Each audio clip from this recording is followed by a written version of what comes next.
Guys, आज के इस वीडियो के बाद आप बहुत ही कमाल की अंग्रेजी बोलने वाले हो। अपनी 50% की अंग्रेजी आज की आज आप बोलना स्टार्ट कर दोगे। आप ऐसा वर्ड्स का यूज अपनी डेली लाइफ में बहुत ही ज्यादा करते हो। Let me, pass me, give me, buy me, get me, arrange me, fetch me, bring me, take me, lend me, ये सारे वर्ड्स का यूज हम अपनी डेली लाइफ में बहुत ही ज्यादा करते हैं। बहुत ही छोटे छोटे हैं लेकिन कमाल के हैं, आपकी इंग्लिश को काफी इफेक्टिव बना सकते हैं। चलिए वीडियो को स्टार्ट करते हैं।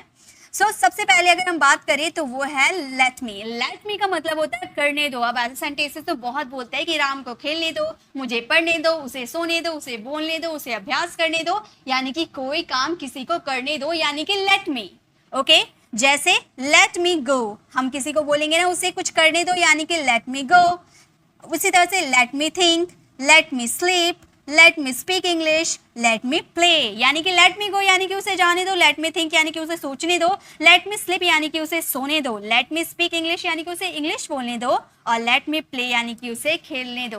अब जैसे आपने लेट मी के साथ सभी वर्ड का यूज किया, वैसे ही अब let him, let her, let us और लेट देम के साथ भी हम सभी वर्ड्स का यूज करते हैं। ओके, चलिए अब आपको मेरे साथ बोलना है, पहले बोलना है, उसके बाद ये सेंटेंसेस को आपको फ्रेम करने हैं। लेट मी गो यानी कि उसे जाने दो, लेट हिम थिंक यानी कि उसे सोचने दो, लेट हिम स्लीप यानी कि उसे सोने दो, लेट हिम स्पीक इंग्लिश यानी कि उसे इंग्लिश बोलने दो, लेट हिम प्ले यानी कि उसे खेलने दो। अब उसी तरह से चलिए नेक्स्ट देखते हैं। लेट हर गो यानी कि उसे जाने दो, किसी गर्ल की बात कर रहे हैं, ये बात हम कर रहे हैं किसी गर्ल की। लेट हर थिंक यानी कि उसे सोचने दो, लेट हर स्लीप यानी कि उसे सोने दो, लेट हर स्पीक इंग्लिश यानी कि उसे इंग्लिश बोलने दो, लेट हर प्ले यानी कि उसे खेलने दो, लेट अस गो यानी कि हमें जाने दो, लेट अस थिंक यानी कि हमें सोचने दो, लेट अस स्लीप यानी कि हमें सोने दो, लेट अस स्पीक इंग्लिश यानी कि हमें अंग्रेजी बोलने दो, लेट अस प्ले यानी कि हमें खेलने दो। अब देम यानी कि उन्हें, लेट देम गो यानी कि उन्हें जाने दो, लेट देम थिंक यानी कि उन्हें सोचने दो, लेट देम स्लीप यानी कि उन्हें सोने दो, लेट देम स्पीक इंग्लिश यानी कि उन्हें इंग्लिश बोलने दो, लेट देम प्ले यानी कि उन्हें खेलने दो। तो देखा आपने, हम लोगों ने एक वर्ड का यूज करके कितने सारे सेंटेंसेस बना लिया। तो अब आप भी बना सकते हो ना। तो यहाँ पर आपको 4 वर्ड्स दिख रहे होंगे, ये 4 वर्ड्स को आपको ट्रांसलेट करनी है और इसका आंसर कमेंट में देना है। ओके, तो चलिए नेक्स्ट देखते हैं। नेक्स्ट क्या है हमारा, नेक्स्ट हम बात करेंगे अब पास में। पास में यानी कि पकड़ा दो। जैसे कोई चीज होती है ना, मुझे बॉटल पकड़ा दो, मुझे कुछ पैसे पकड़ा दो, उसे एक किताब पकड़ा दो, यानी कि पकड़ा दो यानी कि पास में। ओके, जैसे पास मी द बॉटल यानी कि मुझे वो बॉटल पकड़ा दो, पास मी द बुक, मुझे वो बुक पकड़ा दो, पास मी सम मनी यानी कि मुझे कुछ पैसे पकड़ा दो, पास मी अ रेड पेन, मुझे एक रेड पेन पकड़ा दो, पास मी योर मोबाइल, मुझे अपना मोबाइल पकड़ा दो। है ना, इजी है ना। चलिए नेक्स्ट हम बनाते हैं। पास हिम द बॉटल यानी कि उसे बॉटल पकड़ा दो, पास हिम द बुक, उसे बुक पकड़ा दो, पास हिम सम मनी, उसे पैसे पकड़ा दो, पास हिम अ रेड पेन, उसे एक रेड पेन पकड़ा दो, पास हिम योर मोबाइल, उसे अपना मोबाइल पकड़ा दो। ओके, अब पास हर द बॉटल यानी कि उसे बॉटल पकड़ा दो, यहाँ गर्ल की बात करें। पास हर द बुक, उसे बुक पकड़ा दो, पास हर सम मनी यानी कि उसे मनी पकड़ा दो, पैसे पकड़ा दो, पास हर अ रेड पेन यानी कि उसे रेड पेन पकड़ा दो, पास हर योर मोबाइल यानी कि उसे अपना मोबाइल पकड़ा दो। इसी तरह से पास अस अब आपको बोलने हैं, ठीक है। मैं आपको बोलना दिखा दी कि कैसे आपको बोलने हैं, ये सारे वर्ड्स का यूज कैसे करने हैं। तो अब आपको पास अस और पास देम, अभी वीडियो को पॉज कीजिए, पहले इसे बोलिए, ठीक है। जैसे मैंने अभी बोलना बताया ना वैसे बोलिए, और इसका हिंदी क्या निकल रहा है वो भी समझिए। ओके, उसके बाद आप ये 3 सेंटेंसेस को फ्रेम कीजिएगा और इसका आंसर कॉमेंट में जरूर दीजिएगा। ओके, चलिए नेक्स्ट देखते हैं। नेक्स्ट अब हम बात करेंगे गिव मी। गिव मी यानी कि दे दो, गिव मी अ बुक, मुझे अपना बुक दे दो। ओके, तो गिव मी यानी कि दे दो।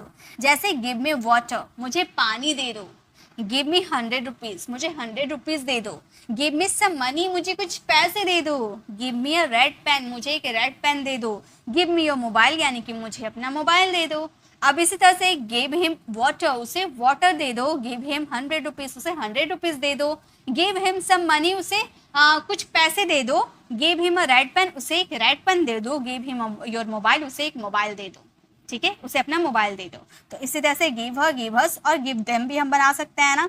ओके, जैसे गिव देम वाटर, उन्हें वाटर दे दो, पानी दे दो, गिव देम 100 रुपीज, उन्हें 100 रुपीज दे दो, give him some money, give them some money, उन्हें कुछ पैसे दे दो, give them a red pen, उन्हें एक रेड पेन दे दो, गिव देम योर मोबाइल, उन्हें अपना मोबाइल दे दो। ओके, तो ये सेंटेंस जो आपको 3 दिख रहे हैं ये आप लोगों के लिए है, आप फ्रेम कीजिए और आगे कंटिन्यू कीजिए। ओके, नेक्स्ट अब हम बात करेंगे बाय या गेट, बाय मी या गेट मी यानी कि दिलवा दो। जब आप बात करते हो कुछ दिलवाने की तो वहां पर आप बाय मी या गेट मी की बात करते हो, यानी कि खरीद कर, खरीद कर किसी को कोई काम किसी को कुछ दिलवाने की बात कर रहे हैं। पापा मुझे आइसक्रीम दिलवा दो, यानी कि आइसक्रीम वो खरीद कर आपको दिलवाएंगे, है ना। तो यहाँ पर बाय मी या गेट मी का यूज करोगे।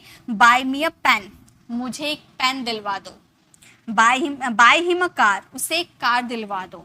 Bye her a English book, an English book, उसे एक इंग्लिश बुक दिलवा दो।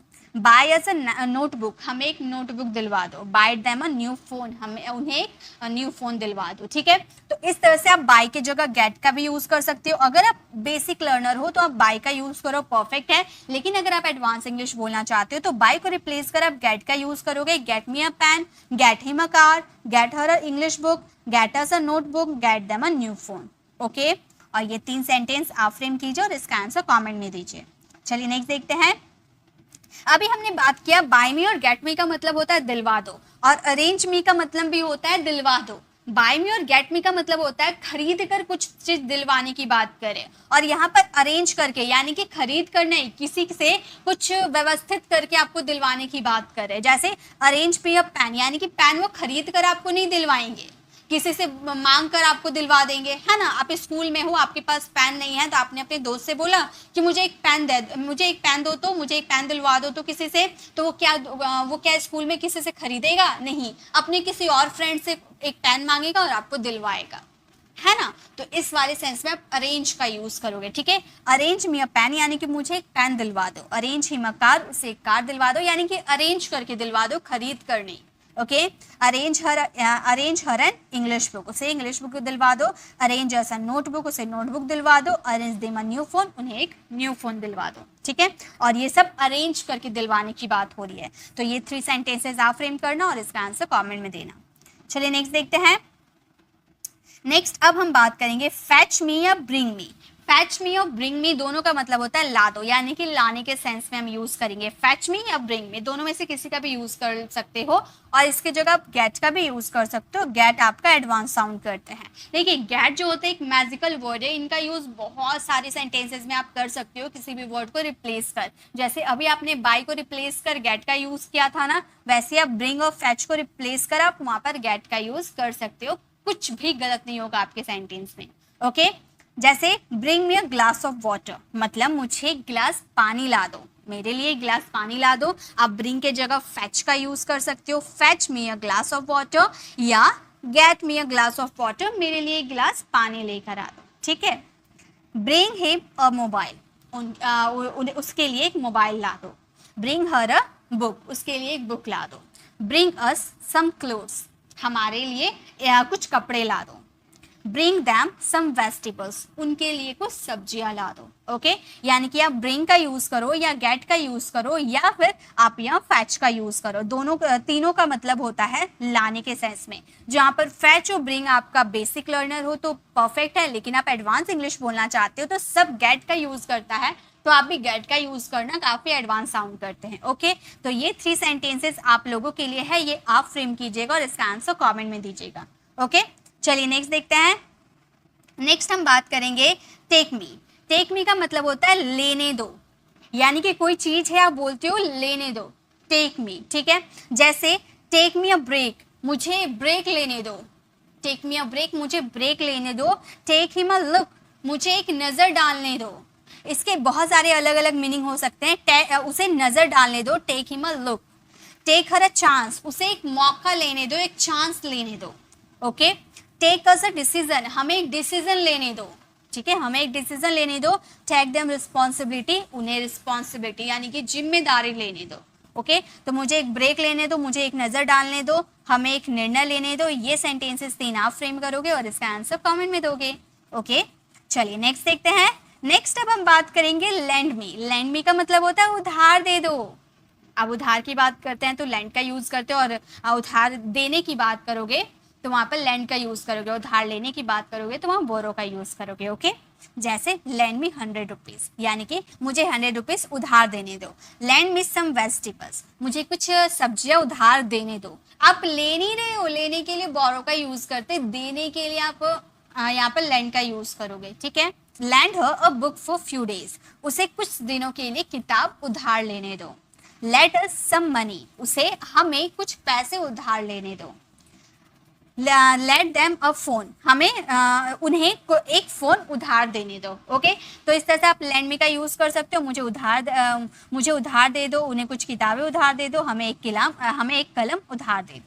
ओके तो इस तरह से आप ये 3 वर्ड्स का यूज करना और इसका आंसर आप कमेंट में देना। तो आज के इस वीडियो में हम लोगों ने यहाँ पर जो 10 वर्ड्स आपने देखा, ये 10 वर्ड्स का यूज अपने डेली कॉन्वर्सेशन में कैसे करेंगे आपको समझ में आ गया। और जैसे मैंने आपको फर्स्ट और सेकेंड वाला बताया ना कि एक आप वर्ड लेना, ठीक है, गो लेना, उसमें आपको सभी में फ्रेम करने हैं और इसे आपको लिख करना है, इसे आपको बोल बोल कर प्रैक्टिस करनी है। देखिए इंग्लिश सीखने के लिए इंग्लिश बोलना जरूरी होता है, इसीलिए आप ज्यादा से ज्यादा बोलिए, लिखने से ज्यादा बोलिए। जितना मैंने सेंटेंसेस यहाँ पर दिया ना क्वेश्चन, बस उतना ही लिखिए आप, और लिखते वक्त भी बोलिए। और यहाँ जो आपको यहाँ पर ये चार्ट जैसा दिख रहा है, इसे सिर्फ और सिर्फ बोलना है। इसका हिंदी मैंने इसीलिए नहीं लिखा है ताकि इसे आप बोलो, आपको रटना नहीं है, बोलना है, समझना है कैसे आप बोल रहे हो, उसकी मीनिंग क्या निकल रहा है। तो जितना आप बोलोगे उतना आपको रिजल्ट मिलेगा, बेस्ट रिजल्ट मिलेगा।